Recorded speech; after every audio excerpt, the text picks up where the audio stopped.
Good afternoon, everyone, and good morning for my friends in the West. It's going to be super exciting gaming discussion today. We have got some very exciting entrepreneurs, leaders, and meta visionaries who are not just bringing what gaming can do, but also are full-time players of the games which we all play. We have got someone who has built a company which brings about 5,000 plus casual games, and now they are talking about how it can be driven to the metaverse. On the other side, we have someone who's bringing the complete gamers economy and gamers token in the way how they execute and in the way how people can love it. And finally, we have someone who is seen as a meta visionary with hundreds of thousands of followers across the globe about the way how he see the way things are changing. Without any further ado, let me invite the first speaker today. The first speaker and his bio is very interesting. I want to just call Theo, who is seen as one of the meta visionary leaders across the globe.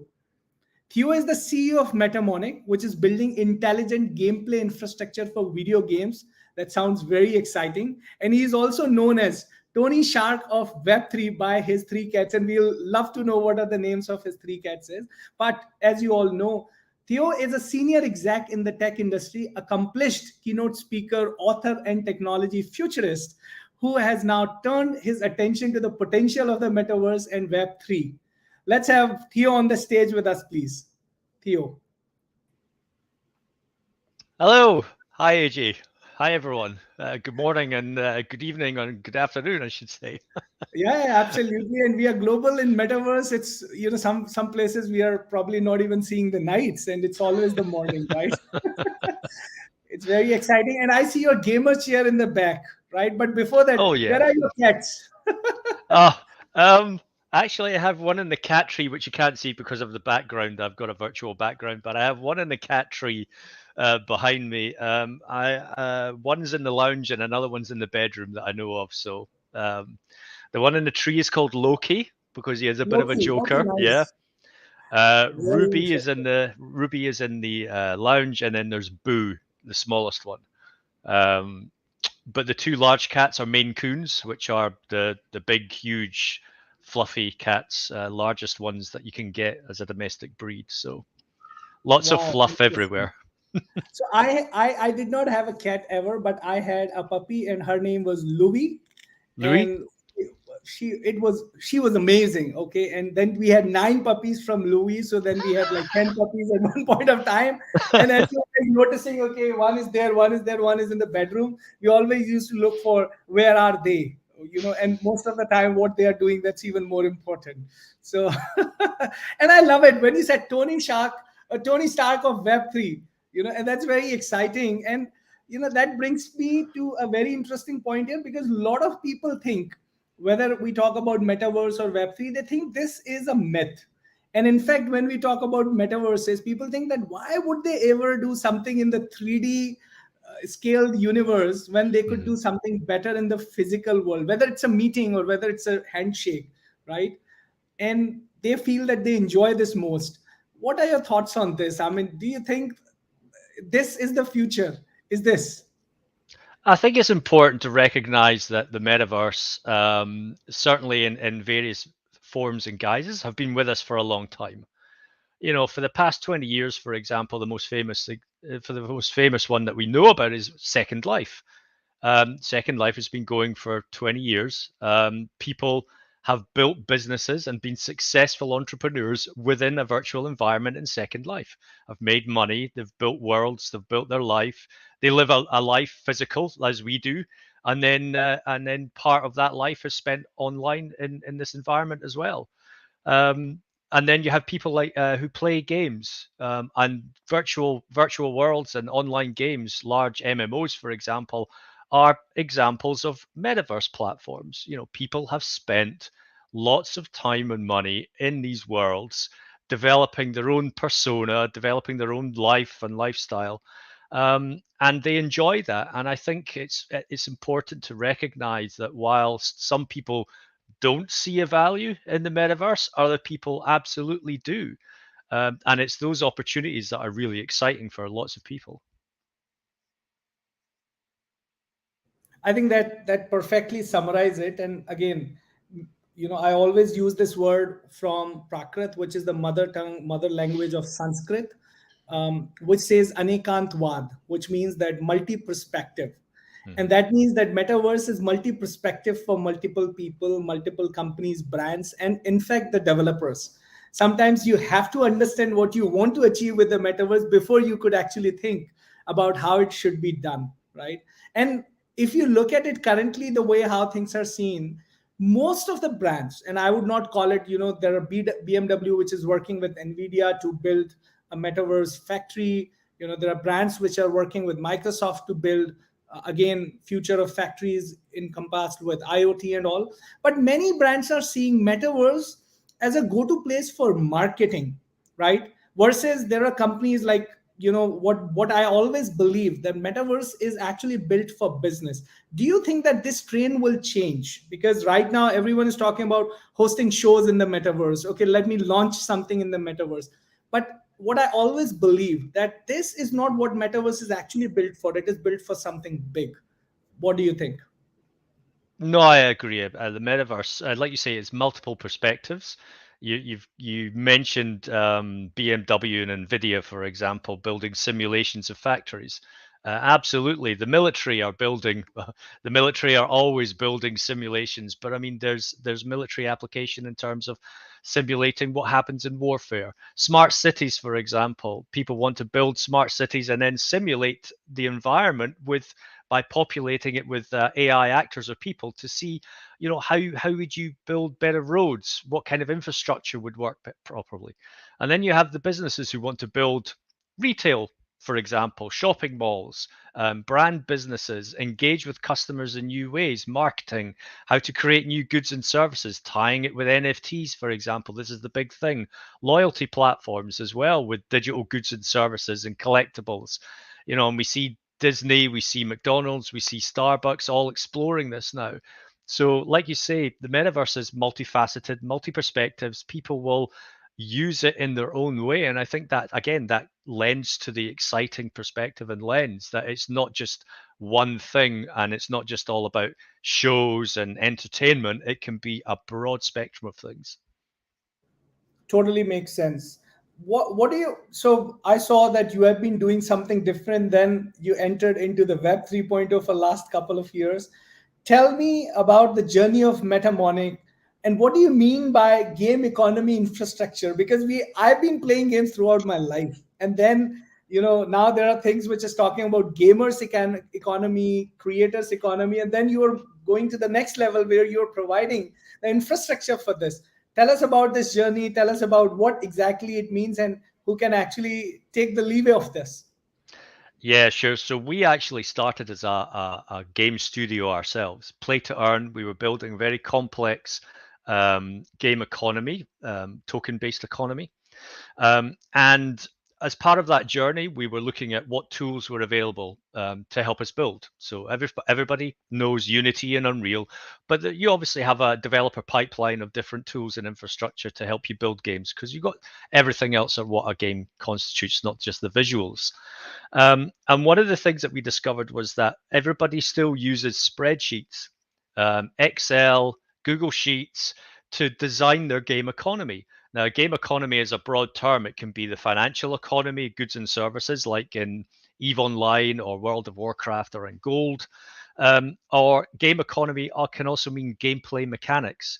So everything from leveling up your character to how many hits it takes to kill a boss level creature, how many beans you can collect in Candy Crush and what is the process. All of that starts with a spreadsheet.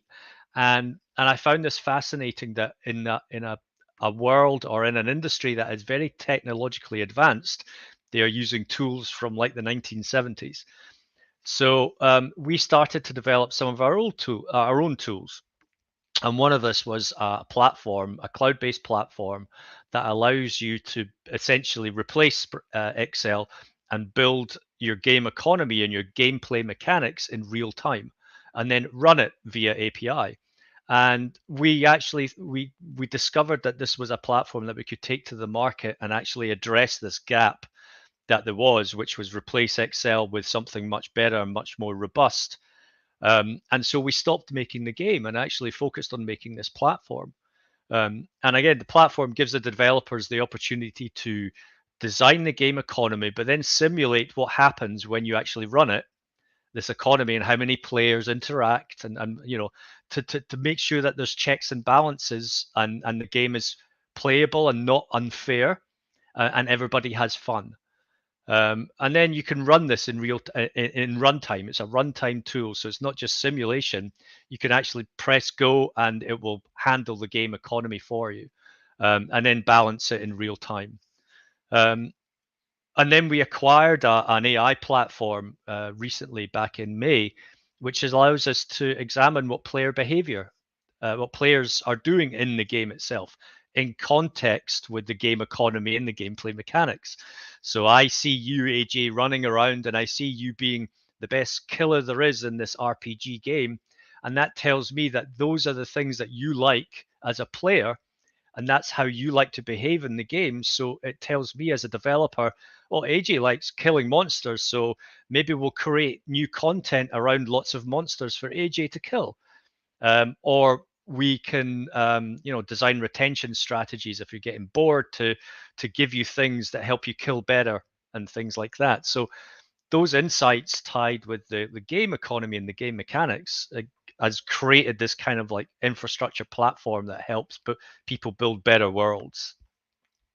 Very interesting. And I think the way how gamers economy is actually going towards, people are, now, as they say, that there was time when people were just seeking information, then they were grabbing information, now they want to experience information, and gamification is one big way of experiencing information altogether while playing the game. And in fact, many of these companies and brands that we are also actively working with, we are seeing that now what they're saying that, hey, I want to create education video or content for some of my partners or clients or whatever it is, but it cannot be just a plain 2D video. Can we create a game so that they can actually, while they play this, they learn about it? And of course, as you rightly mentioned, knowing the detailed dots about the experience that the gamer is having while they're playing game, and what kind of a flow of data that can go in the backend, which can tell us about the behavior,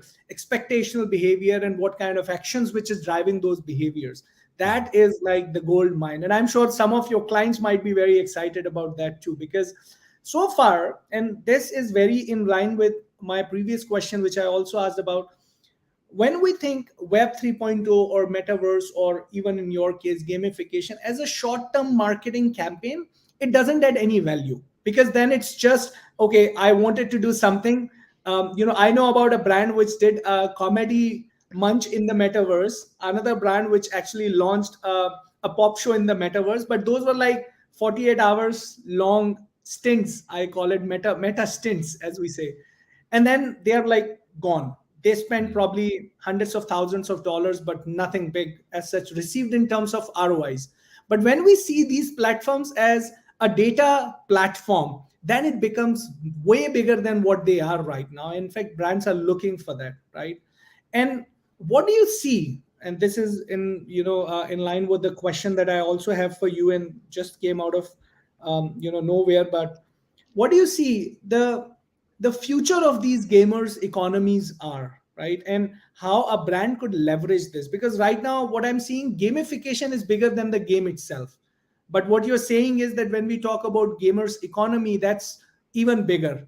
Tell us more about it, and what do you think of future there? Well, you touched on it just now in terms of building experiences within the games, and I think what we've seen is what we recognize is that marketers and brands have no idea actually how to tap into the video game industry.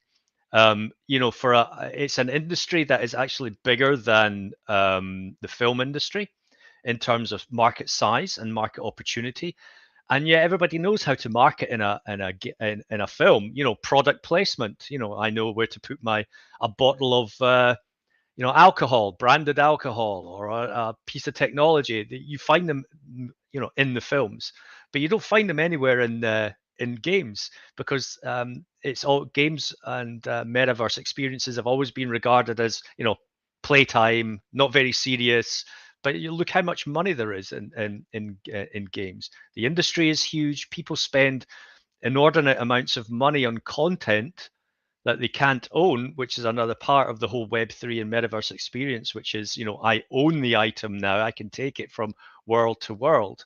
And this is something that I think brands are going to have to wake up to. So one, how do I design an experience within an experience? So if I'm in a game, I could actually, as a brand, contact the developer and say, I want to make a meta game in your game that the players can engage with that relates to my brand. And then at the end of that, they could be rewarded with an item, a digital item that they could own in that game, use it in that game, and then perhaps take it into another game. And Nike is doing this with their sneakers, for example, digital sneakers. So I think there's massive opportunity, and I think marketers and brands need to start thinking about in 3D, and they need to start thinking about in immersive experiences, not flat banner and advertising. It's a different world now. I'm glad you talked about Nike. So this is our fourth episode of Metamorphosis, which is being organized by Metamoms. There was no single episode where Nike's name didn't come in picture, and I think they're leading this.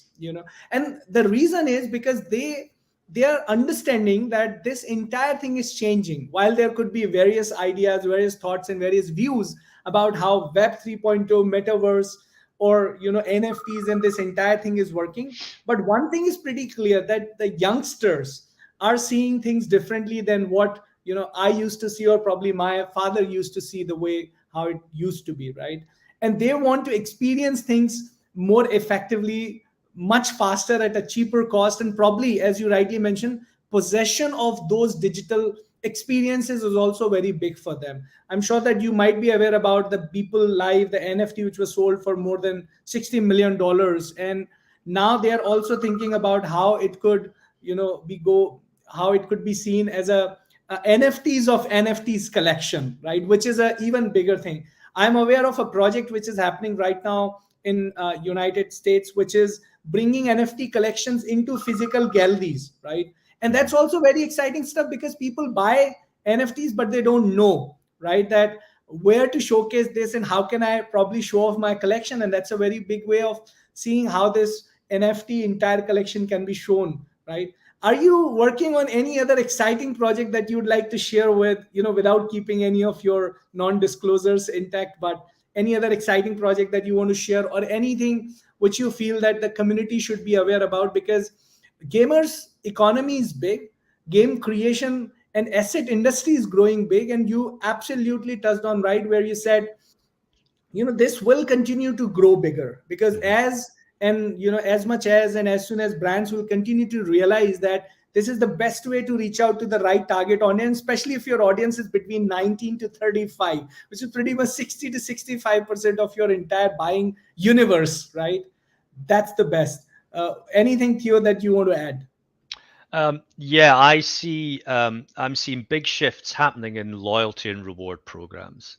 Now, we've seen that with McDonald's and Starbucks, like I said earlier, I think. And it's fascinating to see people starting to integrate metaverse and Web3 experiences and NFTs into their existing loyalty programs and reward schemes, where they want to tap into different types of audiences. So there are customers who enjoy digital experiences, enjoy sort of engaging with the brand and collecting points and spending money, etc. But now they're looking to, how do we bring those customers on this Web3 journey? And the easiest way for those brands to do that, and the most invisible way, is to align it with existing loyalty programs that these customers already engage with and have already signed up to. So we're actually starting to have conversations with a number of people. We're talking with one of the big four consultants, one of the largest game companies in the world, one of the largest CRM companies in the world, um, around these kind of initiatives. And how do we use what we've built, our platform, which designs mechanics, right, as part of this opportunity to design more intricate gamified loyalty programs as well, because loyalty is a game. You as a user, you are basically leveling up your character with points on a scale, and that's essentially what a game is. So, by taking our platform and obviously helping people sort of design more fun and engaging loyalty programs and reward schemes, and then tying that back into what sort of Web3 and NFTs, we're bringing customers on this journey that weren't on this journey before. Absolutely, totally makes sense. And I'm glad you talked about loyalty and reward programs. In fact, Almond is launching a platform called Channelverse, which is actually about channel engagement and loyalty and rewards for big companies who have hundreds of thousands of channel partners. Because absolutely, one thing which runs the brand is the consumer or customer loyalty, and rewards is next big thing, because as we talk about, people are not interested in getting physical rewards anymore. They want something which they can probably keep it forever, or probably experience something that they will mesmerize forever. And what's Yep. better than the digital rewards now? NFTs have become something which becomes extremely exclusive, which becomes extremely personified, and also showcase who you are, right? Yep. And this is so exciting. And I'm glad that you are already speaking to various consulting companies and brands. We would love to discuss with you, Theo, in detail about what we are bringing on table and what Mm. Channelverse as a platform. And without telling the name, we are already working with one of the world's largest food and beverage company, and we are running their entire loyalty platform on our platform. So that's something that probably we can integrate with your gamers infrastructure platform, or something that we could do together, and we'll be more than happy to collaborate. So Oh, with that, absolutely. Perfect. let's have Apuru join us, and Theo, we will come back to you very shortly. Let's hear what Apuru has to say as we talk about the gaming Go Games platform that they have built. But it was so amazing speaking to you, Theo. A lot to learn and a lot to collaborate. Talk to you soon. Bye. Awesome, awesome. So let's move to the next section. As we are going to have Apur, who will be joining us. As you know that gamers, why we have kind of kept this session particularly related to gaming today. It is important that while brands are looking at gaming as one of the way, we also know about a couple of platforms which are bringing games on the day-to-day revenue, which are bringing games as a revenue generation opportunity for various brands. And today I'm very excited to announce Apur, who will be joining us. They run a platform called GoGames.run. GoGames.run is one of the India's largest gaming as a service platform, and we'll know more about that from Apur. But for those who don't know Apur is a serial entrepreneur, and I am Bangalore's NSR cell. He learned it from the NSR cell itself. As a young entrepreneur, he started his first company, A Technos, in 2012, and since then he has been founding companies, making them successful, and bringing them to a bigger platform. In last 5 years, as we see how things have changed from digital transformation to IoT to OTT, and now as we talk about Go Games with him today, Apuru has seen the wave of ups and downs. But what brings us along with him on the table is his experience about how games and this entire gaming industry can work, and can drive future together. So can we have Apuru on the stage, please? Alisa, I'm not able to hear.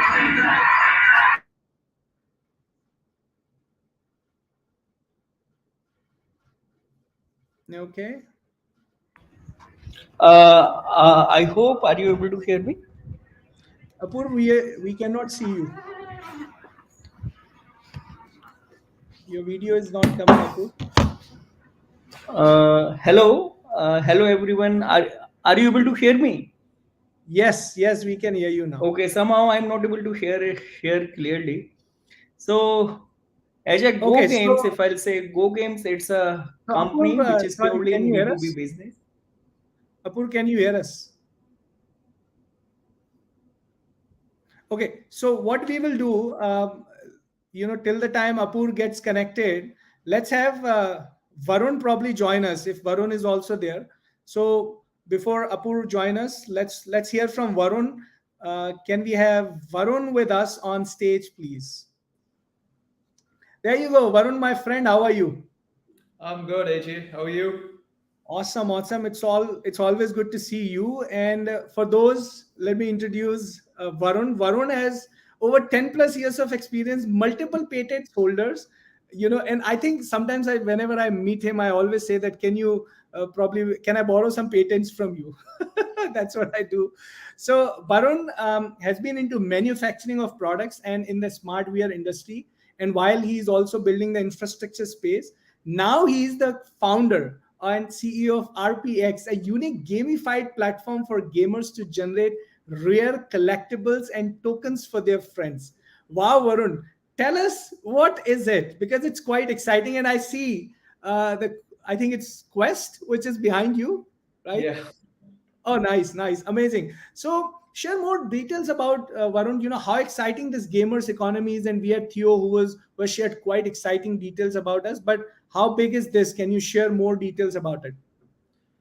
So, in terms of the gamers economy or the gaming industry as a whole, many people know that it's big, but they don't know exactly how big it is. The thing is, because there's so many games and it's so segregated, it's hard to put a full number. But just one of the most popular games like Fortnite, the finals of Fortnite had more viewership than there were some stats which had more viewership than the finals of the NBA, NHL, IPL, and another one put together. And that's just one. I mean, it's one of the biggest ones, but it's just one of um, the big games. So, game. This is the modern day Colosseum. If you look back at Roman times when people used to go to get entertained at the Colosseum, and you had all these events. This is now the modern day Colosseum, and the beautiful part about this is you don't actually have to be there. In terms of, most sports are very agnostic when it comes to countries. So cricket is only in certain areas. Soccer is the most popular, but it's not so much, let's say, in the United States. And in the US, it's all about the NFL. But how many of us watch the NFL over here? Whereas with this, you have a modern day global coliseum where gamers are now the new sports heroes. There's also this beautiful dynamic of watching games. I'll give an example. If you watch, let's say, a cricket match, you're watching what the camera is watching.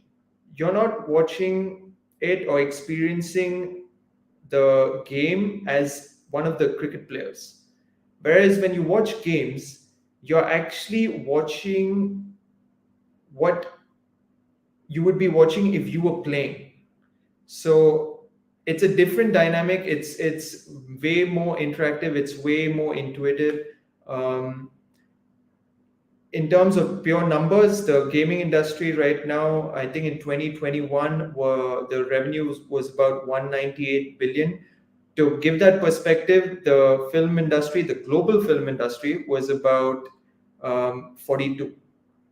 So you can see how big the gaming industry is. The thing is, I believe that the gaming industry will be one of the biggest industries in the whole world within a few years. So, Right. And last time when we were speaking, Varun, you also mentioned that about 50% of world's population has played games or playing games in one way or another, right? And there was some study that you were quoting about, right?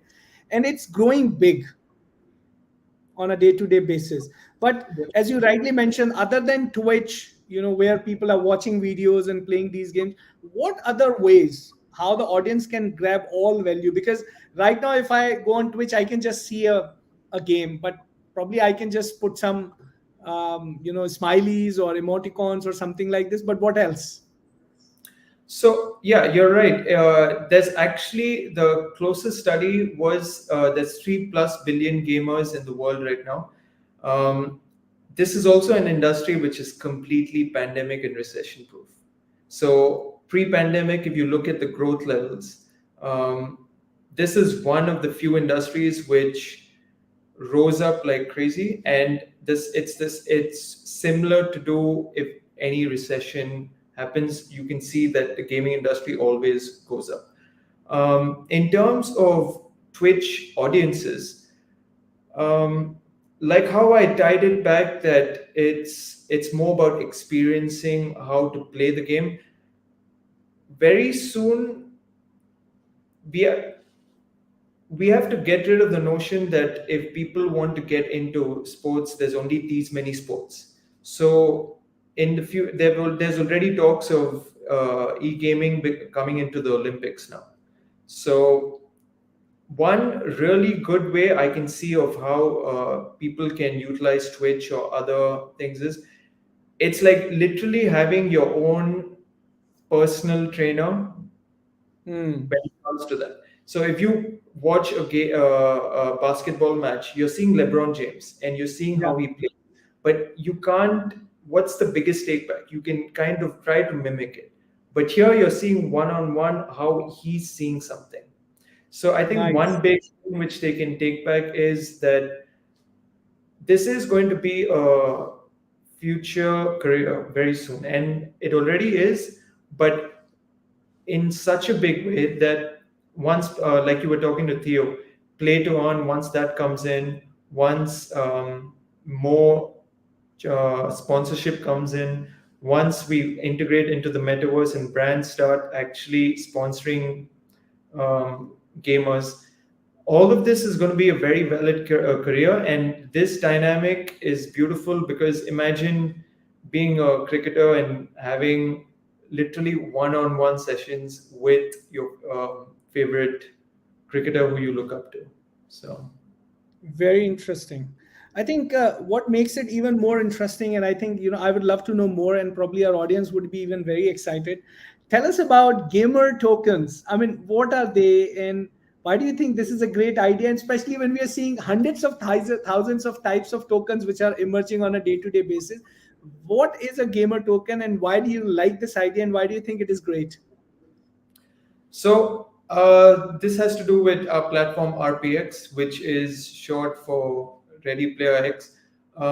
It's an homage to Ready Player One, which is, you could say Ready Player One is, imagine Rocky, what it is for boxers. Ready Player One is that for gamers. So um, Ready Player X is a unique token platform where gamers, that's not only new gamers, but aspiring professional gamers as well as newbies, can make their own token.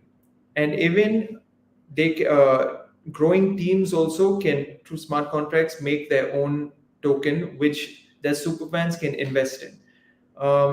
Now we are giving the ability for gamers to make their own tokens for the reason that, let's say, who is your favorite sports star?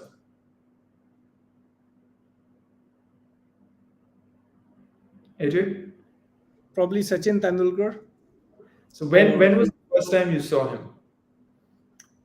when I was kid, 1996, or So probably that was something. when he was just upcoming, right? Yes. Imagine during that time, and the thing is, during that time, you could only see him on TV. So it's not like you could go and see him in certain areas. But with gaming, Yeah. you have access to even growing new gamers from the start. So imagine owning a token or a sports card of of a young rookie Sachin Tendulkar. Hmm. So it's about investing in like the taste of the audience. Very interesting. I think that's quite exciting. And what do you think of moving these games into metaverse? So right now you're talking about creating tokens for gamers, which the people who like them probably can buy in exchange and do all those sort of Web 3.0 hacks that we call about. But now we are also seeing that games are moving into metaverse, and probably is it the other way around? What's going on? Tell us more about it. Well, gamers are always going to be the first early adopters of anything to do with the internet or the metaverse. I mean, the metaverse is, I know it's the cliche thing that metaverse is just what games have always been. Um, but the beautiful thing about the gaming industry is that this is an industry which is always the first early adopters of any technology. If you actually look back at the history of even crypto or the early adopters of even Bitcoin, most of them are very avid gamers. So this is a dynamic which is always there. I mean, again, it has to be, if you look back at what gamers are, they're playing in a virtual environment which doesn't exist, but it's made real for them. That is essentially what the rest of the world is catching up to. So I don't think we need to think how will games go into the metaverse. This is the most futuristic thinking. The rest of the world is just catching up to the gaming industry. Very exciting. There is a question that has come online, particularly related to gamers and gaming. What's happening in India, particularly, there is a lot of chaos around gaming and betting, and all of those things, are now mixing up. Play to earn, earn to play, and all of that. What are your thoughts on this? Well, okay, that's a two-part question because it's gaming, which is casual gaming, and betting. So for gaming, I would say, or rather, let's tackle the betting thing first. To even start answering this question, we need to think about where all sorts of gaming and betting is legal. If you think about it, all gaming and betting is legal within what the media calls developed countries. If you look at, you can go to London and go into a casino anywhere in the main street of London. You can go online and bet on any football match anywhere in the UK. And that's the same with Europe, and that's the same somewhat for certain sports in the United States. So then we have to ask, why is this not there in what we call developing countries? And the answer to that is something which most people will probably not be ready to hear. It's about keeping certain industries in control. It's about keeping certain economies in control, and it's changing them. So that is to do with that. In terms of the gaming, there's a lot of chaos, but I feel that if somebody wants to going back to how we spoke about it, if someone says, okay, I want to be a cricketer, there's way more a way more push and way more support systems in place in this country for someone who wants to do that. But I think that's because people don't realize how big and how much money is involved in gaming. Not to mention that you have a global audience in this stage. It's not in certain pockets. So I think once everybody in this country catches up to just how big this industry is, I really have a feeling that some of the biggest gamers in the world and some of the most popular gamers in the world will be from here. Awesome. It's so good and exciting to hear about this. And I've heard you speaking at the startup forum as well, where you have always said that India would be the backbone for the gamers in future, and it's already started to become. And we would love to know more on that as well. But for now, Varun, thank you so much for joining. Let's have Apurv if he's again online, and let's have him on stage, and then we will come back to you and Theo very shortly, Varun. Thank you so much Sounds for good. joining, Varun. Thanks, Ajay. Awesome. Apurv, can you hear us? Yes. Are you able to hear me now? Yes, absolutely. Now it's much better. So I was just telling the audience that this is a very exciting session today. We have got Theo, who is creating a gaming economy infrastructure. We have got Varun, who has already launched a gamers token, which is world's first gamers token, I would call it. And now we have you, which is, I think, India's, and probably, I don't know, it's probably world's only platform which is bringing thousands of casual games under one gaming as a service platform, which is quite exciting. Tell us, what is Go Games and why everyone should be excited about it? So I'll just tell you, Go Games. It's a one of the very customizable business to business or B2B platform. So, for example, if I'm a company and dealing in the entertainment industry like India Today or the ABP or any other one industry, even a Indian Express or G. So, what we need the engagement, right? So, what happened normally? User will come, he'll read the news and then just go away on the another portal. So, what we are gonna do here, we are going to engage the user with the the interest of the user. So I'm a one of the reader and who is interested in fighting kind of news or political kind of news or particular activity. So what happened after the news, there would be a one game placed which is in the interest of the article. For example, I'm reading some fighting article, you will get an action game below of the article. So user will engage more on the page, and more on the page in the sense more eye view come on your portfolio, and that is indirectly or directly conversational to revenue. So these kind of platform technology we have built in house, and we have developed with the gamification gaming and the coin and the GMS kind of cloud computing based solutions, and implemented with the number of partners around the planet. So that's why Go Games is coming as a one of the platform which is the 360-degree platform for the all gaming related requirement. I'm a media company, I can implement a Go Games as a portal, and if I'm a product company, then I can implement a Go Games as a gamification. And another side, nowhere, if I'm a any other kind of social or NGO kind of company, like any association which is working in the TV or the AIDS kind of sector, then I can launch a informative games. Okay, do and does, not to do, yes to do, right? So these kind of games, so we can launch, we can develop, implement on the educational basis and launch it.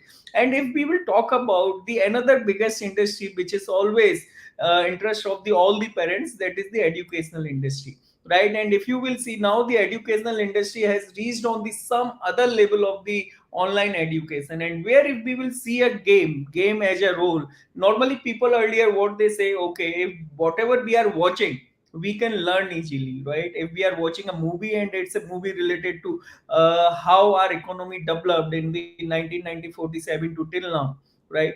And this movie will tell us all the figures which we will read in our economics and then understand easily because of the video. But now scenario has been more evolved.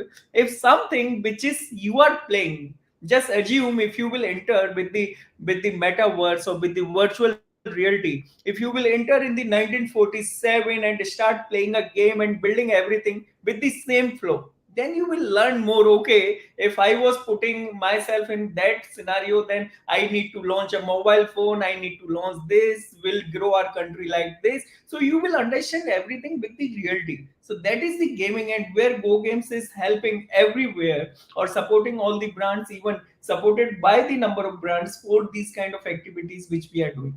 So that's why Go Games, it's one of the wonderful platform which is coming as a one of the you can say most customizable platform in the gaming industry, or you can say educational or the learning industry. Very interesting. Tell us, how brands can leverage to make more revenue. Because right now you only talked about, you can have games which are customized. You can also have experiences which can be customized. But at the same time, eventually, if I'm a super app, for example, if I'm Paytm or I'm Flipkart or Amazon, whosoever we are, I want to make more revenue by offering games. How can they make more revenue? I mean, can they? The question is. So of course, I'll give you two very wonderful example. You have taken a very small point, that is the e-commerce, right? Or you have taken an online business. I'll also give you example of the offline business, how it can help users to increase the business, how help brands to increase the business. So on the online, let's start with the any brand, let's say Flipkart or anyone. So what they need, right? And what is the requirement of any online portal? That is the engagement, right? Engagement. Then what brands need, they need the attraction on the brand.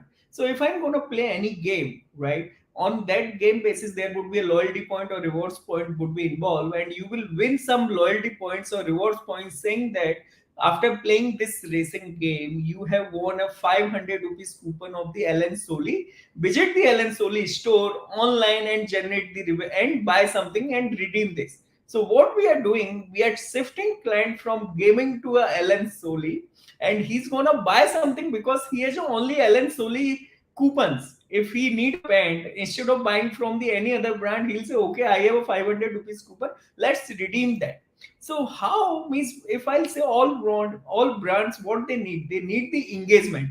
And here what we are providing, we are only providing engagement and the attraction. We'll say there would be a very wonderful game if we will say, okay, figure out which quality is this, right? And you have a five option of the quality, and if you will choose and you will get some rewards, then indirectly you will promoting a brand. So this is the one way. Very in the very recently I've seen one advertisement with the Coca-Cola. What they have done, they have put the QR code on the bottles, or even they have put the QR code on the what we say on the newspaper. Scan the QR code, play the spin the wheel with the Coca-Cola bottle, and you will get a chance to win some points, some rewards, some cashback, and all these things. So how these brands are promoting themselves with the engagement tool, and biggest engagement tool around the planet is the gaming.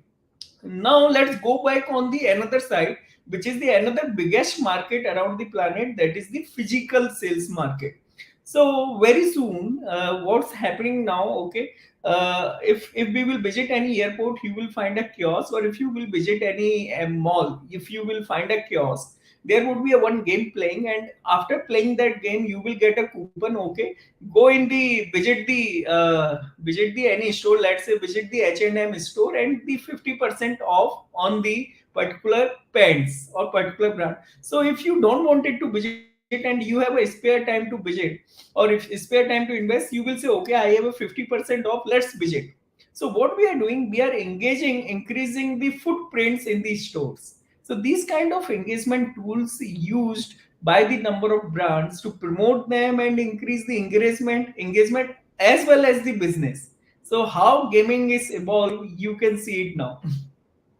No, this is fantastic. I think this is the perfect time to have Theo also join us on the stage, and let's also have, if we have Varun, to join us on the stage, because as we talk about making money, as we talk about bringing more revenue, this is where exactly gaming is going to be, right, Theo? Theo, so I will start with you. You talked about loyalty and reward programs, right, and discussing about moving those into the metaverse. And Apurv is actually saying that not just in the metaverse, even for physical stores, we can have these kind of engagements that can be driven by your gamification activities and all those sort of things, right?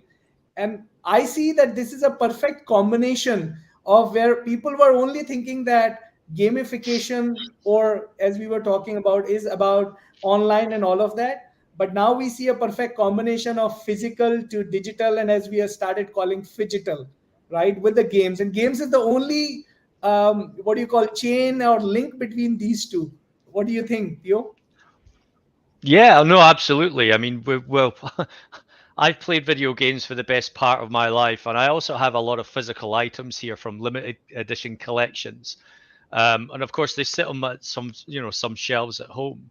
And for that, as a collectible, obviously, one of the digital items and assets, which is what NFTs are supposed to represent. This is a perfect combination of saying that I could collect a physical item from a video game, from a limited edition collection, and this could also reward me with a digital NFT that I could actually take into the video game itself. So there's a cross here. And like we said before, Nike are doing it. You could buy a Nike shoe and it could actually represent an NFT item that you could use with something like an avatar. We've seen the crossover with Tiffany recently with CryptoPunks. You spend $50,000 if you have that kind of money lying around in the back of your sofa. You could have a CryptoPunk as a necklace now, or a piece of Tiffany jewelry. So we're seeing not only just in video games, but just across a broad spectrum of industries where physical and digital are starting to come together.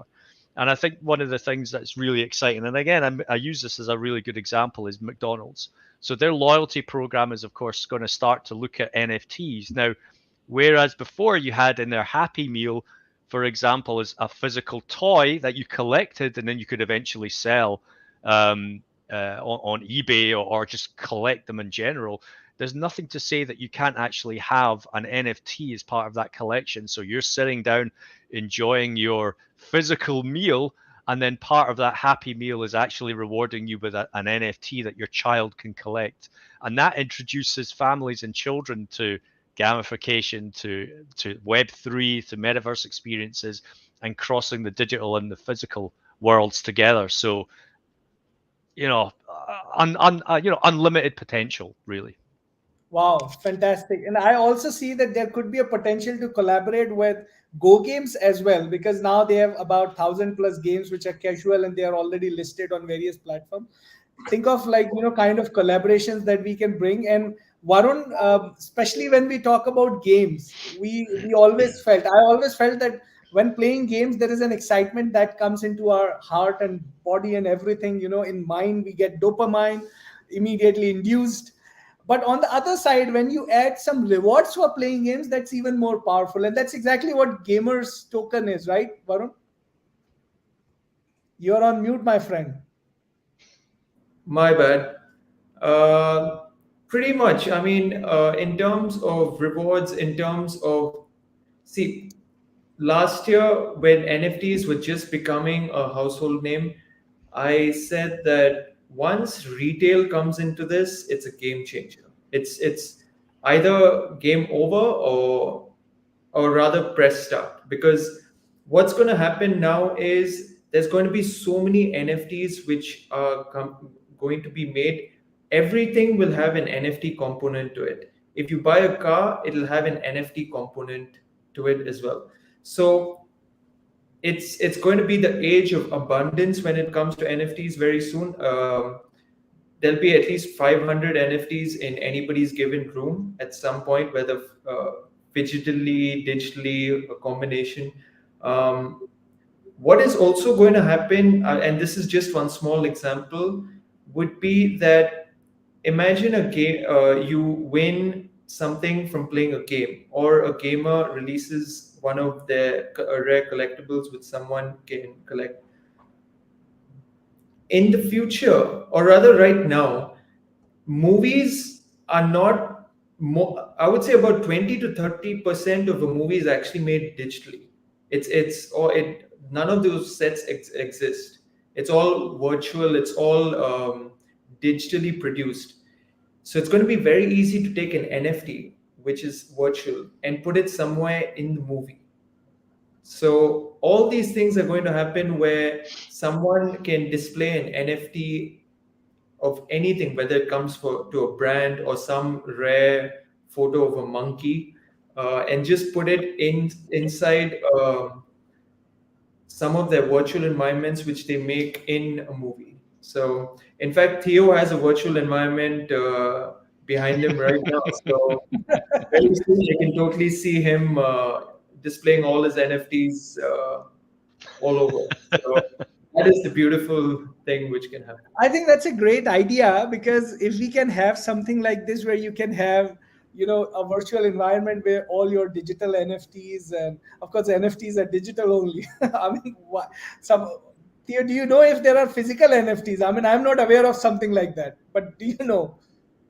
No, I mean not a physical NFT, but I mean you could say that the Tiffany jewelry is probably a close approximation, because they did actually take CryptoPunks and then turn them into actual jewelry that's associated with the CryptoPunks themselves. So that could be construed as a physical NFT.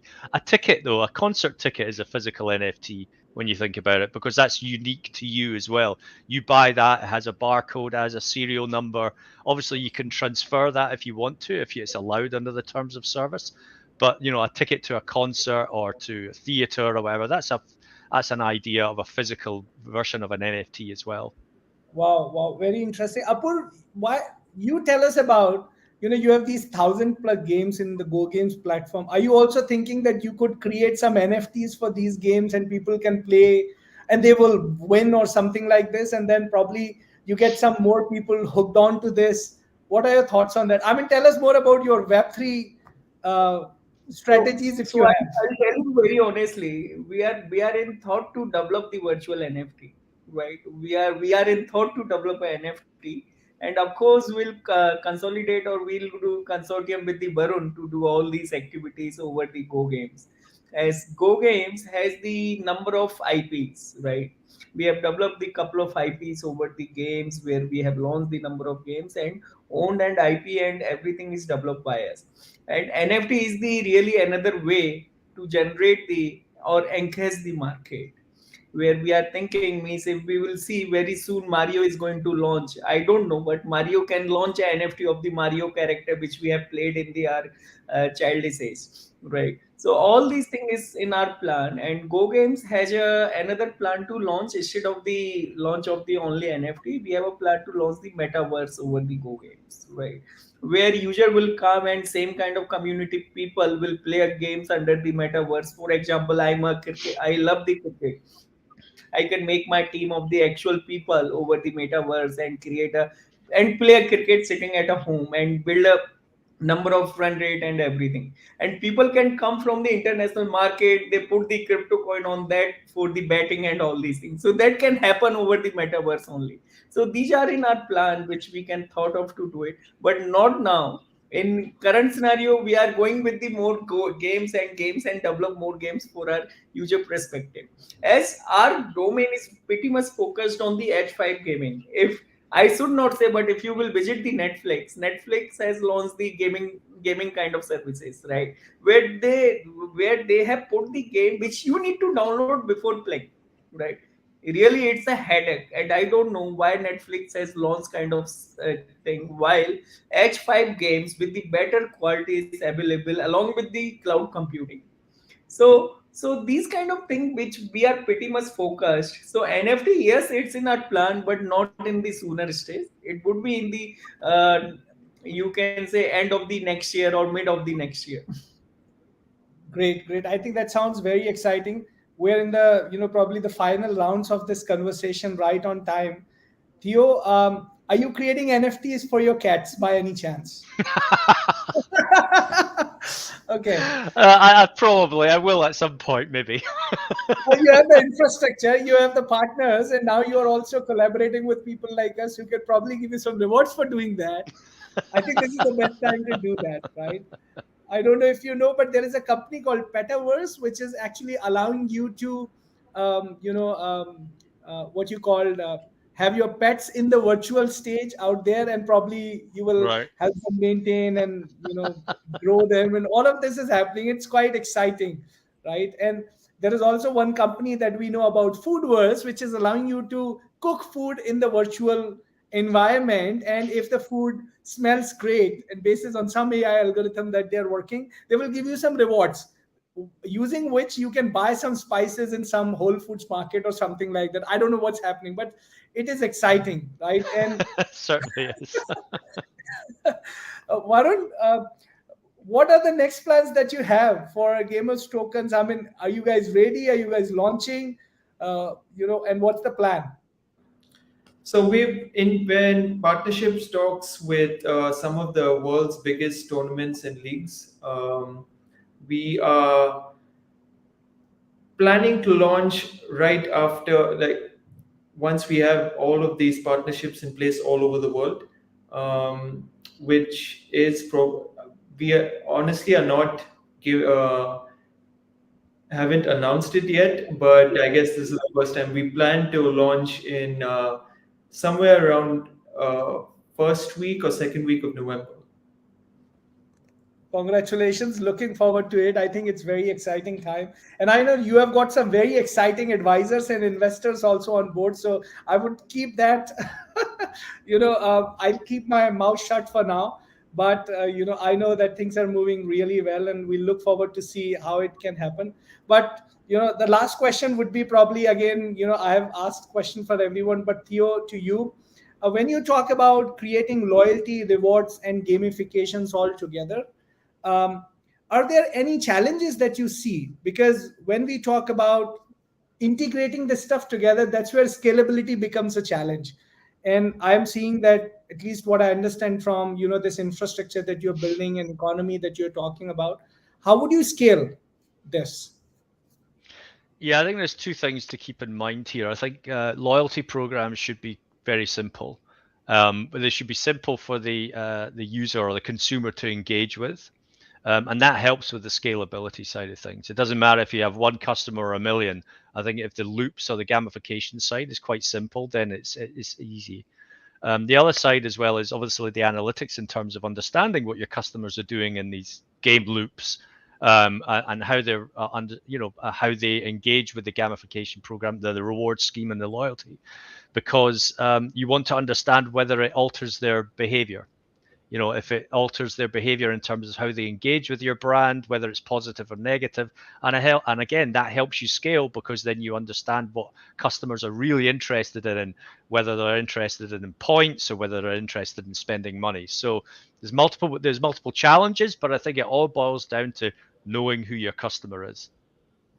Great. So I think that's the best point to talk about. Eventually, if we know who our customer is and how they are going to use these technologies, that's always exciting. In fact, today morning I was speaking to a person from the industry, and they were discussing, where Web 2.0 is amazing and where Web 3.0 is amazing. And one example that I gave there, that when you're booking a ticket, probably from an airline, you would like to make sure that it is confirmed by the airline end of the day, not the aggregator.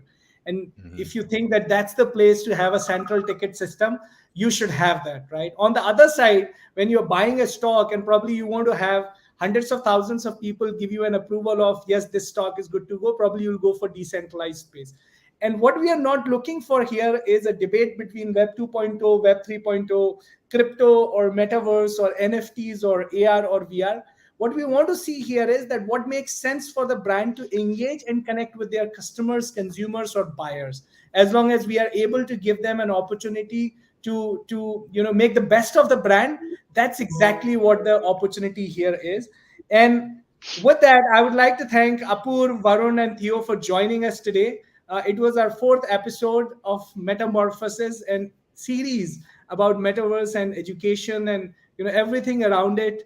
And this is something that we always wanted to do, and we felt that the community will learn more than what's available online and all of this. But when we hear from experts like yourself, we see a practical approach to what's in the books, right? And how it's actually happening. And that's very important. And other thing that we always feel is that when we have some experts like yourself on the stage, we always have some opportunities to collaborate, like we spoke about. So Theo, I will connect with you and see how we can collaborate on the loyalty and rewards. You're already working on it. We already are working with a client.